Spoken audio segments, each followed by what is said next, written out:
Hey guys, welcome to another sit down with the Nogada fam. Ikamalam Golingo, and this is Sive. So today we are back with another sit down. This one will be more on Jenny Omianam, his upbringing in South Africa, his faith journey, educational journey, and we'll do some personal reflection as well. So first question. Okay, so to help people get to know you a little bit more, tell us about how you grew up, where you grew up. I grew up in my mother's house.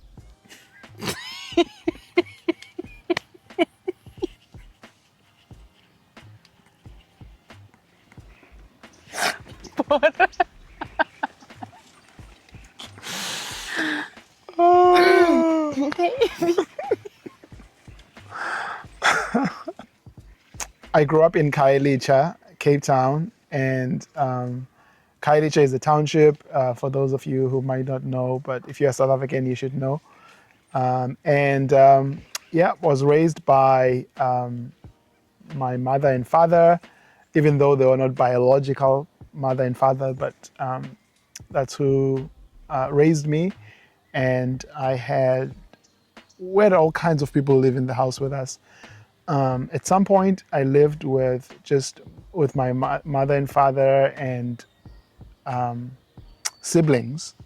I have two biological siblings, two sisters, an older one, and then another one who is the last born. So you're middle child. I'm the middle child, but then we kind of like all grew up together in this family because I was kind of like adopted into it.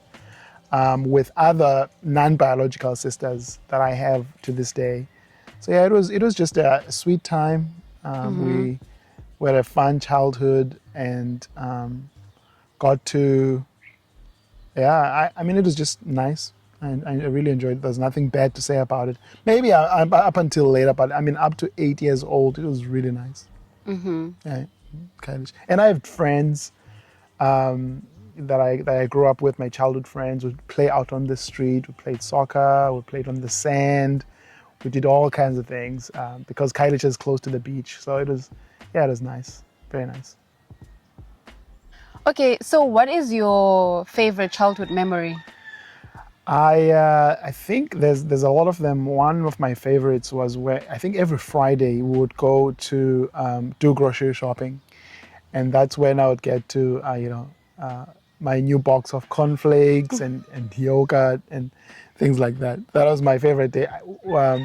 My dad was in the taxi business, but he would take even though Fridays were busy, but I think between 4 and 6, something like that, like in the afternoon after school, he'd come home, pick us up, would go to Mitchell's Plain and get some groceries done, buy some nice treats as well, and then go back home. That was my favorite day of the week. I really enjoyed that day. And then he would go back to work afterwards. That was fun. Nice. I think, even though you didn't ask, but like, I think for him now, since you said Fridays good was efficient chips day. Like, mom would bring efficient chips, and that's my highlight. Like, I really loved it. It was a treat for us to get efficient chips, ne spaletta pine nut, and and white bread. So that was a treat for him. That was like that's my favorite memory. Okay, so when you talked about your childhood, you said it was good until 8. What happened? Why 8? What happened? When I was 8, I found out that my parents were not, my biological parents. I think that was one of the memories that just, stuck with me. I remember after they told me who, kind of like the situation that they had kind of like, fostered me, and again, they loved me and all those things.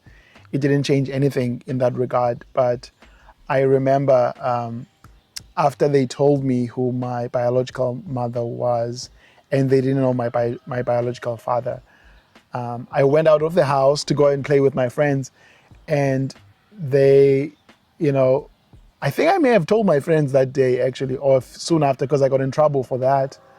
But I think one of my friends said, okay, we're gonna go to Sive's house, or Sive, your mom is calling you, or something like that, something to that effect. Mm-hmm. And I said, no, she's not my mom. And so I get look, you get in trouble for spilling the beans. So anyways, but it was bittersweet as a kid to hear that. And even though I won't get into that part of my story right now, but after that, kind of like a lot of maybe even tragic and sad things happened in my life, with family stuff that was going on. But from then until now, my parents are still my parents to me. Mm-hmm. Even to this day, I love them. They've loved me so well and raised me so well. So, but yeah, just wanted to, people to know a little bit about that. But yeah. So, did you ever get to live with your biological mom? I didn't get to live with my biological mother, but I got to. So, she passed in 2005, but I got to meet her a few times, and she visited our home base in the Eastern Cape. Whenever we would visit the Eastern Cape, she visited us there a few times so this is the relationship. My adoptive mother is my birth mother's aunt. So, so this was my mother was whose mother's I was raised by my birth mother's aunt, right? And so, anyways, that was the situation. But yeah, I got to know my mom a little bit, just a little bit. But she passed, I think I was like maybe 13 when she passed away. So I didn't get to know her, that well. But I knew her a little bit. I have some memories with her. Okay. So let's talk about your education in South Africa. Since the main point of this video is about your education in South Africa and then your education this side. What was your educational experience like in South Africa? Did you go to private school or public? Yeah, I just like as far as back as I can remember, I did not go to preschool because, or creche, we call it creche in South Africa. I didn't go to creche because my mom didn't want to pay the money, and she was a stay-at-home mom, so she was available for us, which was sweet. I love that. And but yeah, I didn't go to creche, which I remember seeing my friends going to preschool, and I was like, oh man, I wish I can go. And then I went to I did my primary school, so all public education, primary school and high school in South Africa. And the primary school was right like across the street from my house. So it's always been there. I went there, my siblings went, everybody went there, So SCP or primary school in Harare College. And then I went to, it was maybe like a 5-10 minute walk to my high school, Kwamfundo, senior secondary school, SSS. Yep, that was my high school education. And then after high school, I took a gap year and then went to a private Christian college. And funny enough, all of my higher education has been in private schools, private universities. I went to Cornerstone Institute. I didn't graduate there. And I think I did like 3 years or 2 years, and then did a year at online at another institution. Oh, I forgot about that. Private institution, SATS, South African Theological Seminary. And then after that, stopped, kind of like paused my studies, did other things in life, and then moved to the US to continue my my degree, my undergraduate degree. And that was a private university here in California, in Sacramento. And then got my master's at a private university as well. I think let me pause the education piece. You mentioned, Ubana, you were raised by a stay-at-home mom. What was that like? Because obviously I was raised by a single mom and she had to go to work. So I don't have an experience of that, like mom being available. I come back from school, she's there. Like, It was sweet. Like it was I think I was the only one in my friend group who had a stay-at-home mom. I was, and I don't know if they decided it to be like that. I think they did, but my father, as I mentioned, was in the taxi business, so I think he made enough money to where my mom could afford to stay at home. And it was so sweet, guys. I would, come back home, and there was a routine to my home life. So now I saw that with other kids whose parents were at work because they had to, some of them would not even go back home after school. They'll go somewhere else, to the mall or something like this. But I knew I had to go back home. I had 30 minutes between when school got out and when I had to be home, get home, and then wash my my school shirt, do my chores, and then go play, come back home for dinner, eat, even sweep the floor, the evening thing, sweep the floor, eat, watch some shows with the family, and then get ready for the following day. But anyways, there was routine. That's one of the things I missed. And then there were times where either I got in trouble at school or I was just, I remember there was one time where I got into a fight and I was angry. I could not stay at school. So I decided to go back home. And I got home and my mother was able to comfort me and just be there for me. And then she took me back to school to find out what actually happened. And then I came back home. But it was nice. It was like mom was always been always there. available, always there. Always there. So it was so sweet. I really enjoyed that. I'm so thankful for her sacrifice because I didn't know that was a special thing or not, or if it was a bad thing or a good thing. But now I appreciate it even more. And the other thing was, and this is just so spoiled, guys, so spoiled. My mom woke me up 3 or 4 times. You know how you set your alarm, like snooze and Snooze. 4 alarms? My mom was like that. She was my alarm. She would wake me up kind of like the first time and I wouldn't wake up, and then come back to my room the second time. And then she would literally get the water ready for me, like boil the water, put it in the bath, the tub thing that we use, put it in the little tub that we use to get it, put it in there, mix it up to where the temperature is okay for me, and then wake me up again, and then come back and wake me up again, and then I'm ready to wake up and brush my teeth and whatever, do what I had to do, and get ready for school. And my lunchbox would be ready, my lunch money would be, all those things. Like I took it for granted then because it was normal. But I know now that was not normal for other kids. Yeah. And when my father was off, and this was guys from grade 1 to grade 12. It sounds so spoiled. 12th grade, I'm supposed to be writing, grade 12, and I'm grown, but I was still waking up 3 or 4 times in the morning. They prepared my, bath and like a baby, It's so nice. I miss that. Now my wife doesn't do that for me, so I don't know why, but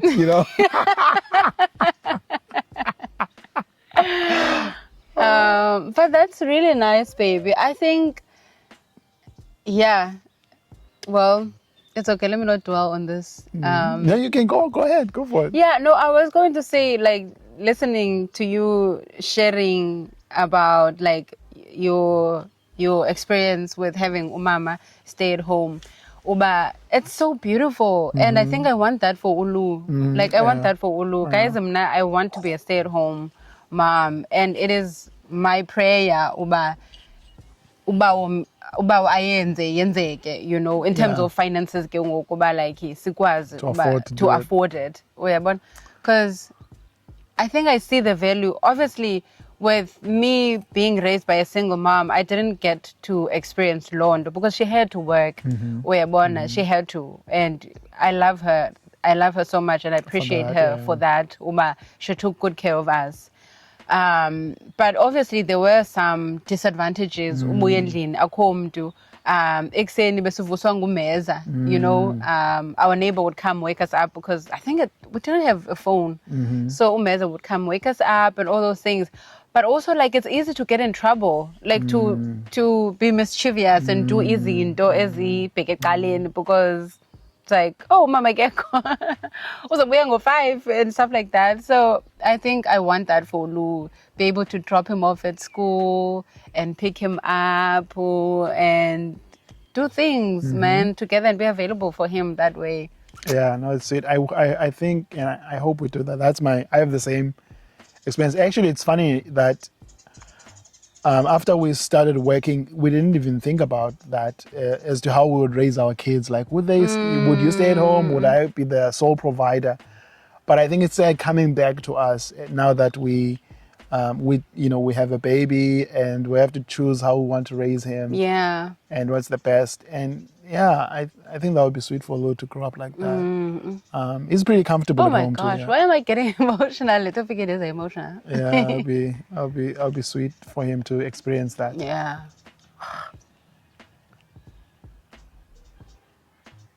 Stay at home, mom. Guys,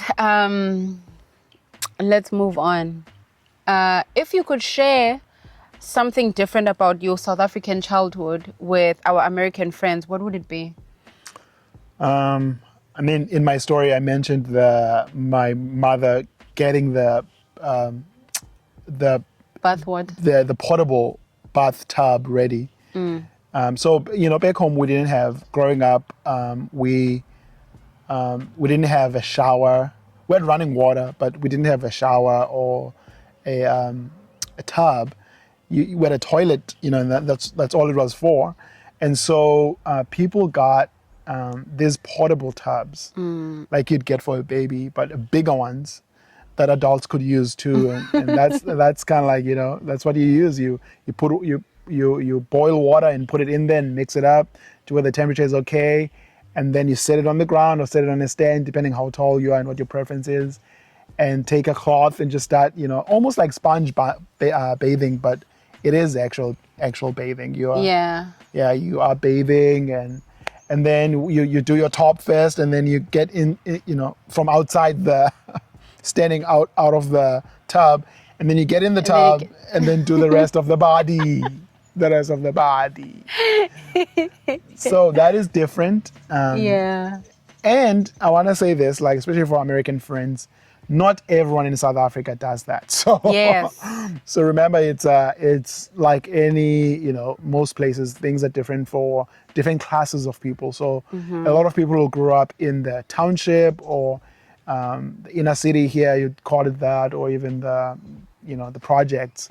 That's what it was like. But other people grew up in the suburbs, and that was it was different for them. And even some people in the townships, they had the kind of plumbing where you could do it like that. They could afford to install a bathroom and with a shower and bathtub. So it was, but for most people, it was like my situation. I think a lot of people will be able to relate to what I'm describing. Yeah.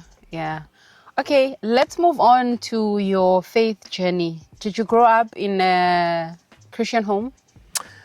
I didn't grow up in a Christian home in South Africa. Both my parents are not, would not consider themselves as evangelical Christians. I just put it like that.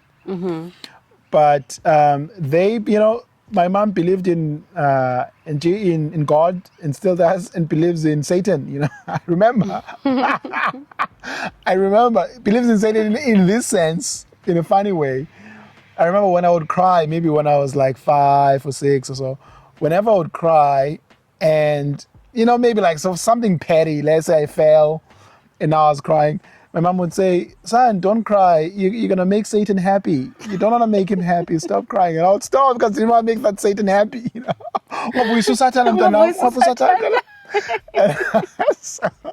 So it is so funny when I think about it now. But then the theology of Satan, he was a bad guy, in a sense. But no, didn't grow up in a Christian home at all. And then in my teens, long story short, I was part of a group in Khayelitsha that was started by 2 Christian ladies, and they were wanted to disciple young people who were either vulnerable to all kinds of problems in the township, issues, or who were orphans. What's the other category? Something like that. Like I guess those 2 categories. Or raised by a single parent. I think that was the other one. And so anyways, I was part of that, and that's how I came to hear the gospel. and we went to a youth camp, and a preacher there preached about Jesus and shared the gospel. And one of the things that appealed to me about the gospel was how the preacher said that God was a father to the fatherless. And I had that hunger in my heart to have a kind of like a healthy relationship with my biological parents, and I always had that longing in my heart. And in hearing the gospel, I felt like that longing could only be satisfied again here by God, who made me to know me. So that was sweet. Like that really turned me. And obviously, in the preaching there, I also knew that I was not living my life. I fell short of God's glory, and I was living for myself in rebellion to God. So I was aware of my sin, but anyways, I heard the gospel and came to faith, and I was converted. And maybe the Sunday after, I think I started going to church, and I've been going to church all my life. Never turn back. Never turn back. So, and will never turn back. Yeah. I think I can relate to Kulendu Chobaraki. Like what really touched you was when the preacher said God is a father to the fatherless, because like nam ankulusong ngutatam, and he was not a woman bam. And I think that was one thing that I really struggled with as a teen, like growing up, nje. And so when I found God, I feel like he filled that void that I had. Yeah. So sweet. It's like sometimes you feel like you found God, and other times you feel more like God found you. Found you. So it's such both those realities are so sweet. Yeah. What are some traditions or values from your upbringing that you hold even to this day? It's hard to think of specific ones now, but I just know that I was raised to be very respectful. So to say please and thank you, we always did that in our home, which I still, we've taught. We both grew up like that, so we've taught Ulu to do the same. And actually, funny enough, my mother always swept the house in the morning and the evening, and especially maybe at 4:00, that's when the house gets swept. And even though we have not kept it up, it's a tradition that I miss, because whenever I get to sweep the house in the evening, I'm like, oh, it's just so relaxing. It reminds me of home. It makes it feel homey at our own house. So I miss those small things you wouldn't think about. Those are really good traditions. Yeah. So how has moving to the US impacted or challenged your faith? It was very challenging to move to the US, and really challenged my faith, because I could not afford to move here. And that was one of the fundamental needs that I had financially. I could not afford to move here. So I prayed a lot, and a lot of people prayed with us and supported us, and were really dependent on God to provide. And he did, it was so sweet, he did in such an amazing way. So even that, I was like, man, if God can do that for me personally, it just really, it grew my faith, I was much more willing to take more risks in my life, and because I knew that God was faithful and trustworthy. And then after we moved here, I remember one of the things, all my life, a step back, all my life in South Africa, I went to churches in the township, mainly black, and and mainly, I wouldn't say all of them were poor, but we were all poor in a sense. Like I didn't grow up rich. I grew up poor, and we all went to church together with these dreams and aspirations. Wanted to get education so we can get out or make a living. So I remember always asking my friends, we used to joke about this in South Africa, that when you preach to poor people, you're like, God is gonna provide. God is gonna help you, whatever. Give. You're gonna get that scholarship. You're gonna get that scholarship. You get this. It's what really encouraging people to trust God out of desperation. Trust Him. He's gonna. But I always wondered, how do you preach to affluent people? Like, how do you preach to people who have the money, who go, And so it was always weird to me. Like, it sounds funny that I can even think of that now. But then it was not. It was like, yeah, it'd be interesting for me to preach to people who are pretty comfortable. Mm-hmm. And so coming here, I got to see that. I got to see like how, one, those people they still had needs, they were comfortable, but they still had needs. And secondly, they were very generous. So, so that was nice. Like they were praying, not all of them, but I'm generalizing here. Mm-hmm.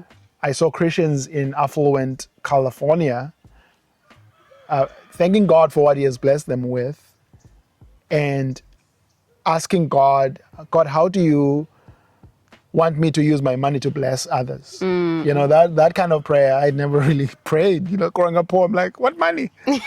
But now these brothers and sisters of mine are looking for opportunities to deploy those resources. Yeah, so and be a blessing to others. I would say that's one fundamental way that my faith has changed. Not that I have money now, but with what God has blessed us with, we think like that. We pray those prayers like, Lord, how do you want to use the resources you've given us and entrusted to us?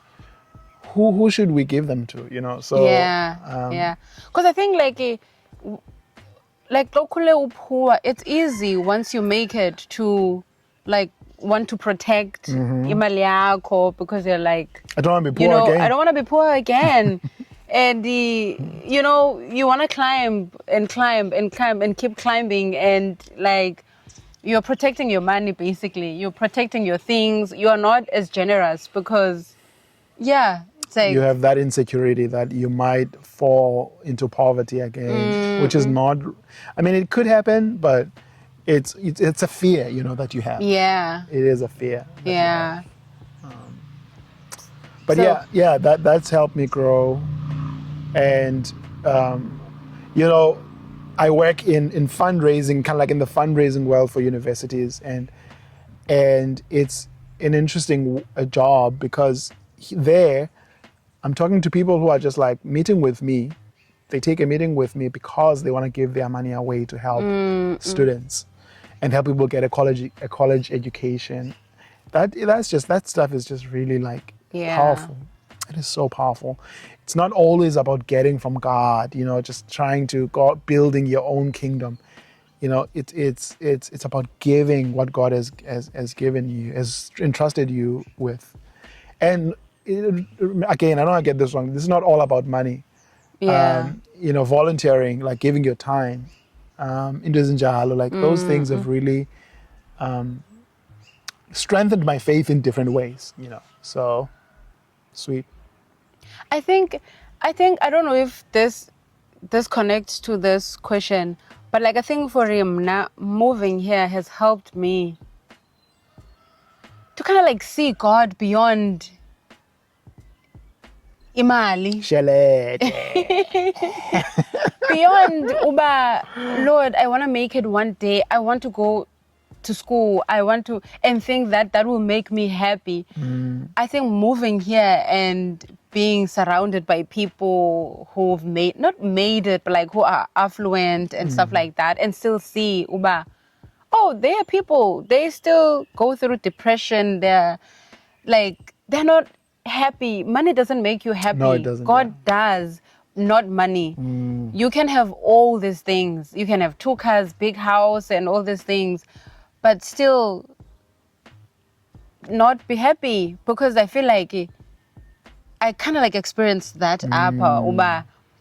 Obviously, Tina, we are more like, I don't know. Relational, and we express ourselves more. We are more expressive.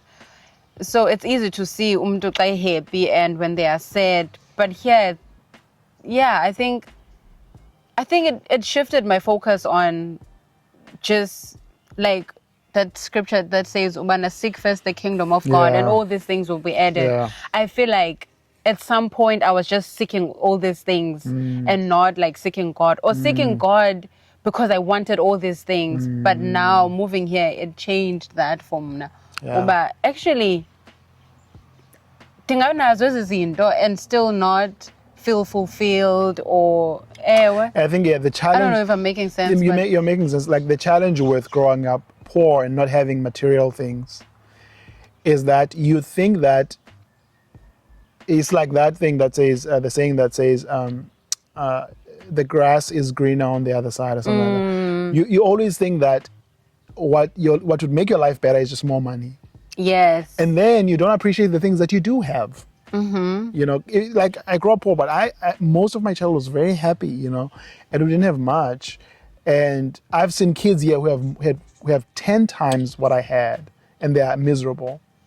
So God cannot be your money, and material things cannot be your money. It's not all about money. It's not all about the not. material things. Because, Yeah. for example, here we see that people have a lot of material affluence and all these things, access, you know, more than they need, but their relationships are broken, and so the sadness is not coming from your bank account. It's Yeah. coming from the lack of healthy relationships Yeah. that God created and made you for, to be in relation and community with other people. So that if you take, even like in suburban South Africa, I see this happening because you have to work, like it takes you 2 hours, like an hour to get to work, an hour to get home. You have a long work day, you get home, you sleep, like there's no time for people, you know.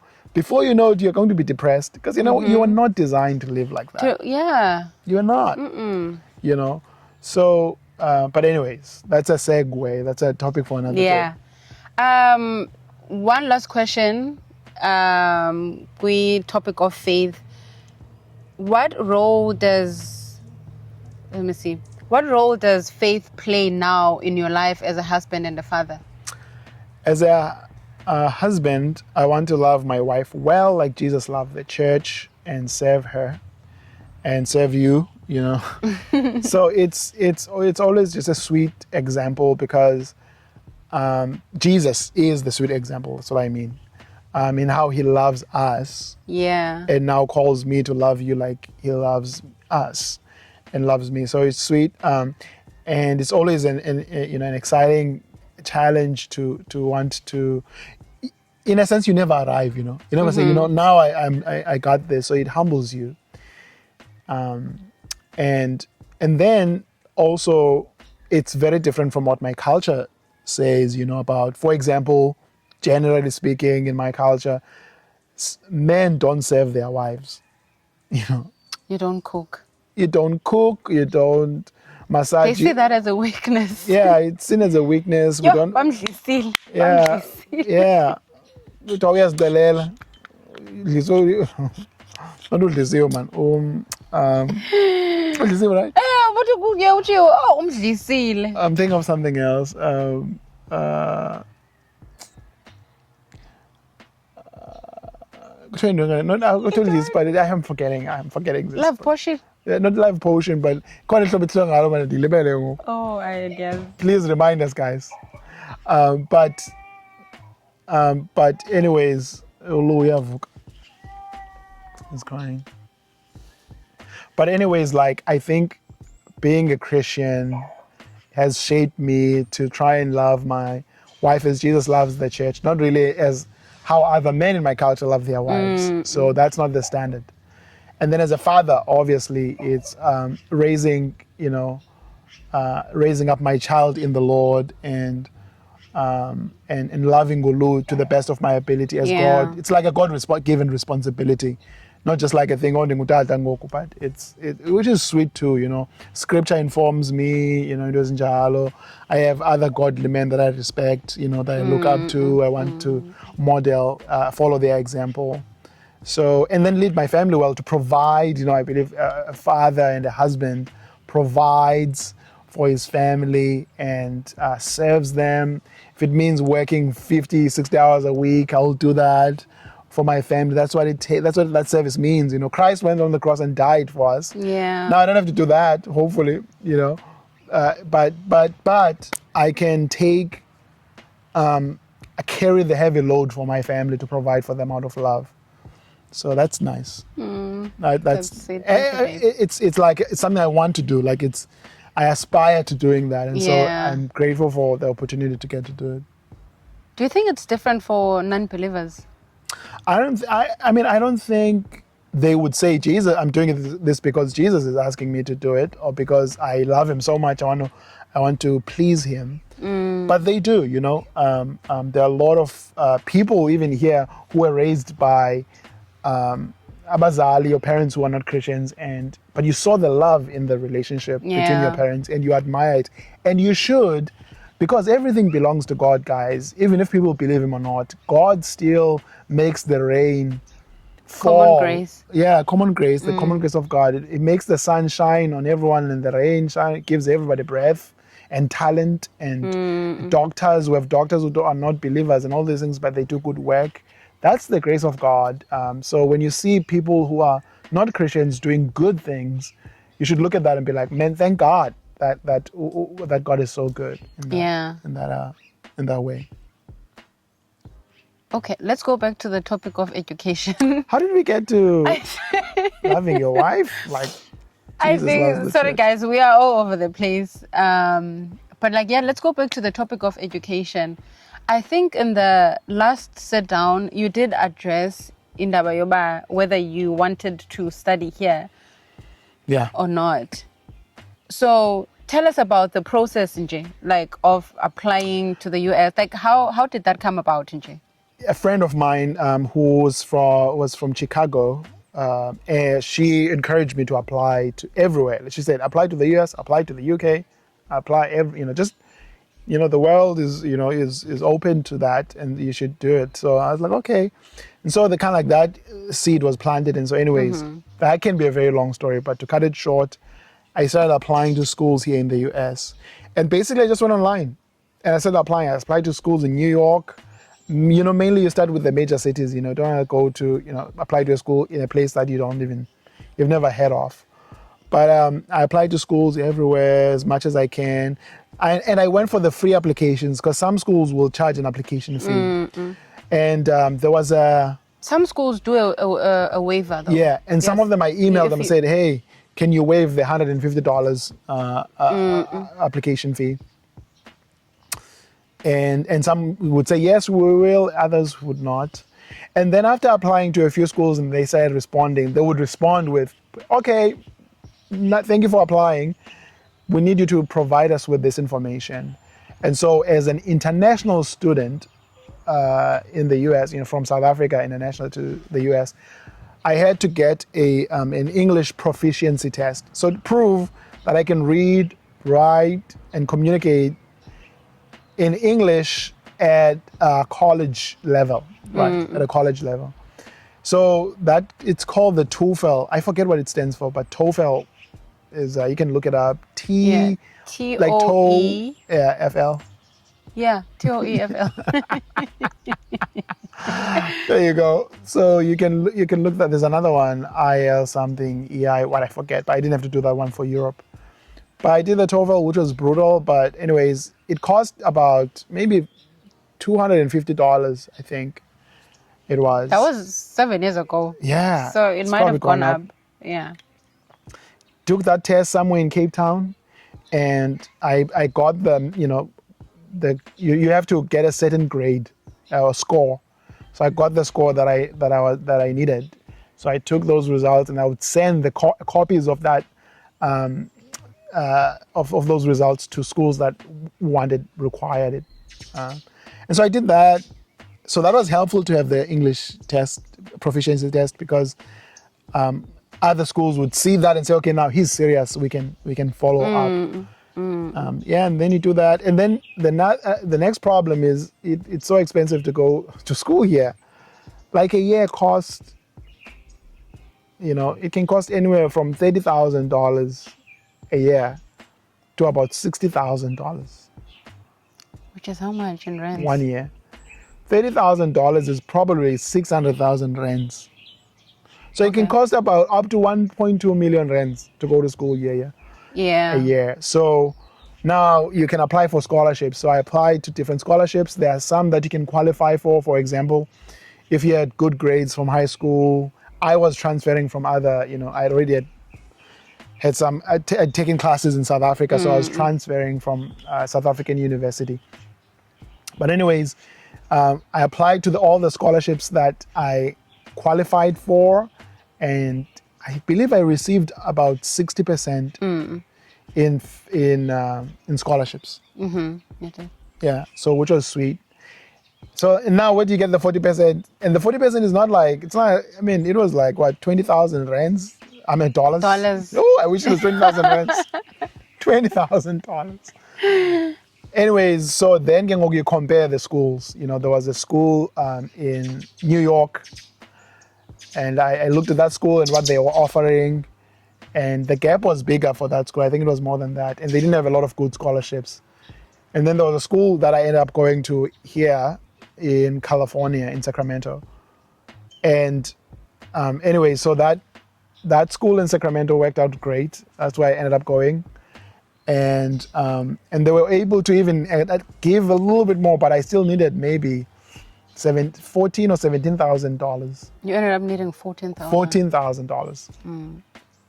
And so this church that found out about my story and what I was trying to do, friends of friends, long story, they were out in Virginia.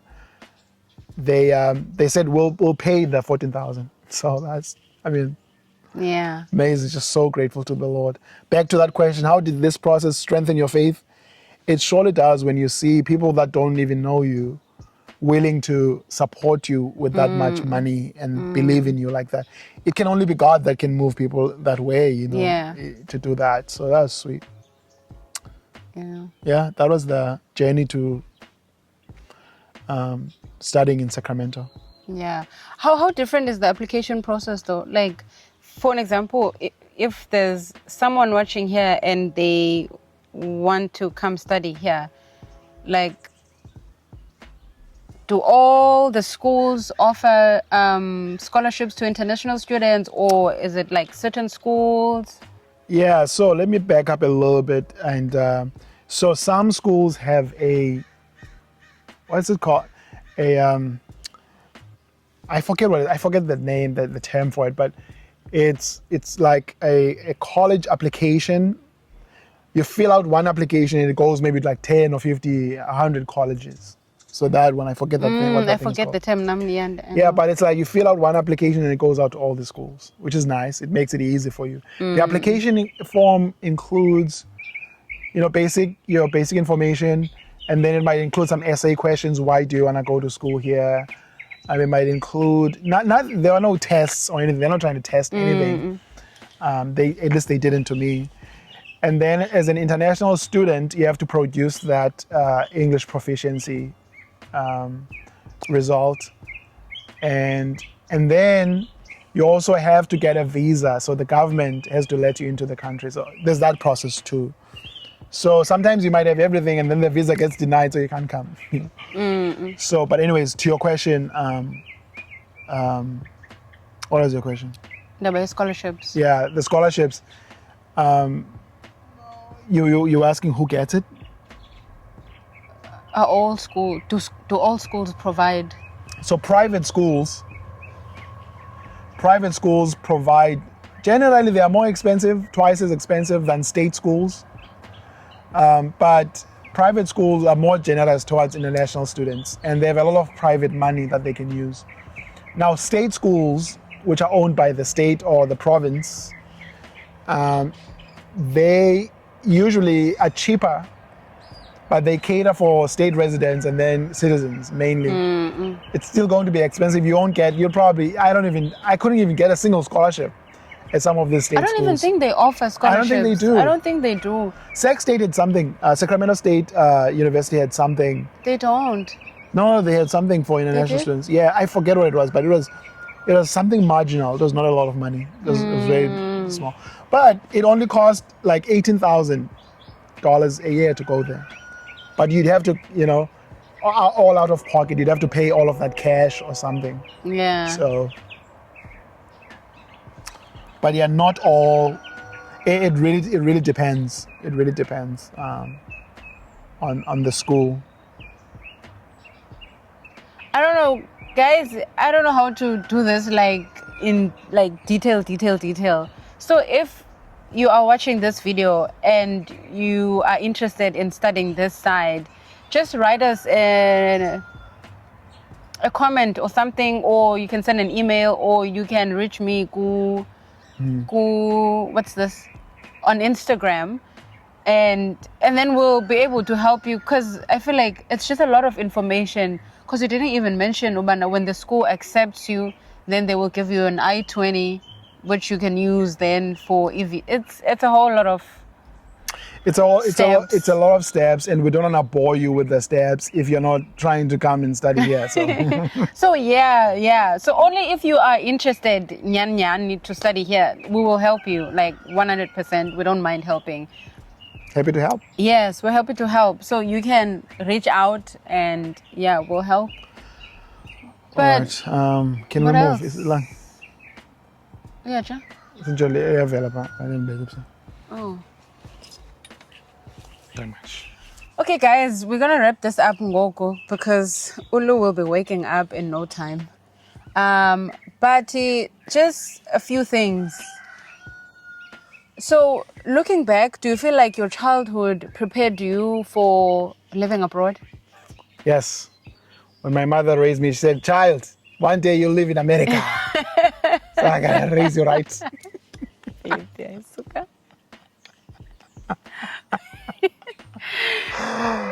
You know, my mother always said very famously, you know, especially like in my when I was really young, she would make us eat like food that we didn't like. Let me just put it like that. Like food that we thought it was not nice, maybe without meat, maybe without all the sauces, just bland food, you know, that you'd eat if you were poor. And she would say, I want to prepare you for any situation, so you can live anywhere and survive, you know. She always thought, you know, it was good for us to learn how to survive, you know. And so, so I feel like that, like, because when we moved here, we didn't starve or anything, but things were difficult. We're starting from scratch. But in my mind, I was always just so resilient, because my parents raised me to be easily adaptable in any situation. Just be ready to adapt, don't complain, make it work, have a work ethic, work hard, you know. And then my mother always says this, okay, love people, respect people, and God will bless you. It's almost like a transaction, you know, that's the way she describes it. But I think it comes from a place where she's like, just serve people, just be good, just be kind, be generous, care for others. And I think that that has just been a motto of my life and our lives. Just serve, be out there and serve. Yeah. So that, I think, that prepares you to live anywhere, not just in America. Anywhere. Yeah.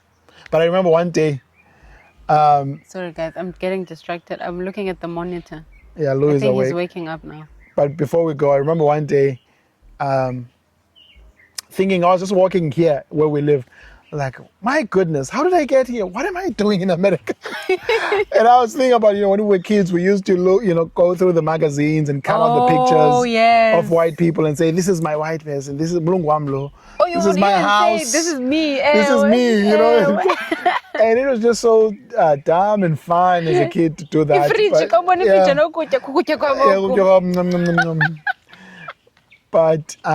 it is just so sweet to be like, you know, even the silliest things, the silliest dreams and the silliest, you know, things we make up as kids, that could be one day that could be a reality, you know. And it's so sweet to look back and make those and be like, you know what, you know, I didn't expect this. I never dreamed that this would be our life. But it's so sweet to just think of it like, oh, that was so dumb. That was so cool. Got the plane, you know. But you're like it is. You just love it. I love it. I sometimes miss those things. Yeah. Yeah. Okay. So one last question: if you could go back to your younger self before moving here, what advice would you give to yourself? If I were to go back to my younger self, what advice would I give to? I would probably say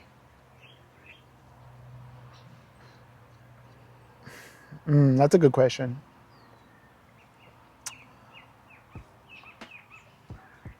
I would probably tell myself that it's all going to be okay. Everything is going to be fine. Like, don't be so afraid to fail. Don't be so anxious about things. So it was really a big decision to move here, and it was heavy, and it was difficult. But just looking back now, I'm like, man, God was with us the whole time. Yes. Like, have faith. God's got you. And I would even say this to my younger self. Even if we stayed in South Africa, our lives would still be full. Yeah. And we're more blessed in South Africa with everything that we have there, more than we realize and more than we appreciate. I would say those things. You're not trying to get away from South Africa. You're blessed there, and God blessed you with so much more than you realize. And I realize that now, that wow, like it's when they say sometimes it takes deprivation for you to appreciate something more. Deprivation, breeds appreciation, or whatever that thing is. But when you abstain from something, or when something is withheld from you, you want it, you realize that, or taken from you, you appreciate it more. But so I would say that, like, our lives in South Africa are so full. We love our friends, we love our family, we miss them so much. Wish we can just move them here, all of them. We love our community. It's so precious to us. And so I don't think I realized it at the time. I realize it even more now, and appreciate it even more now. Yeah. How about you? God will work it out. God will work it out. One thing I know. God will work it out.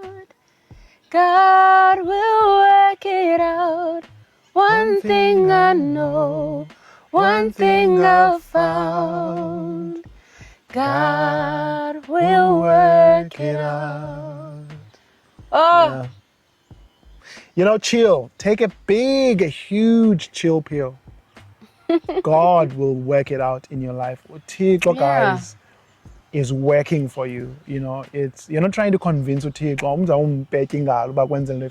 He's working all things in your life for good, and for your good and my good specifically. Uthixo he sees everything. Ezinsizini zethu iliso liyabona uba ingceba zakhe zimingcwaba. Like, Uthixo akuqhawuki nengca Uthixo engayazi. He is so vigilant and caring. And so sometimes I know we're human, we get worried, what about tomorrow? But God will work it out. We'll be fine. We'll be fine. We'll be fine. If God is for me, who can be against me? Yeah. It's like, even like, one of the things we talked about here, I had to, I've done funerals this side and attended funerals this side. And as a pastor, because I was pastoring part-time. And just the sense even if you're comfortable, you live this life with all these cars and houses and you're happy, you're going to die, You're going to get sick, sometimes you're going to die, sometimes you're going to die unexpectedly. But if you're a Christian, you have this hope that even death, the one thing that every person fears the most, Christ has conquered that for us. Yeah. And so if your loved one dies, or if your loved one has died and they're a Christian, you can be comforted in knowing that God will work it out. It's God has already worked it out in Jesus for us. So that is the worst case scenario that has been worked out. If God can do that, all these other things then, are not as significant or major. Yeah. The job, the bread, and I think uThixo uyathanda basixhomekeke kuye. Because basixhomekeke kuThixo isenza simbone for who he is. Instead of simlibale. So, but anyways, we're preaching now, but this is good time. Good time. Yeah. Good talk. It's taking me back to Ijenia, from when we arrived until now. So grateful. Man. Okay, ndigqibile interview. Ngihamba ngo. Baby. Oh, tanam. Okay. Anyways, thank you guys for watching. Yeah, if there's anything else you would like to know, feel free to ask questions. Like, feel free to comment in the comment section. And yeah, I don't know what else to say. Yeah, no. Thank you for chilling and hanging with us. It's good. Thank you. Bye. Ayun kare. Pee, baby. Le. Andun. May bon? Leah. Lay brown. Cookie bisan ban. Yoo!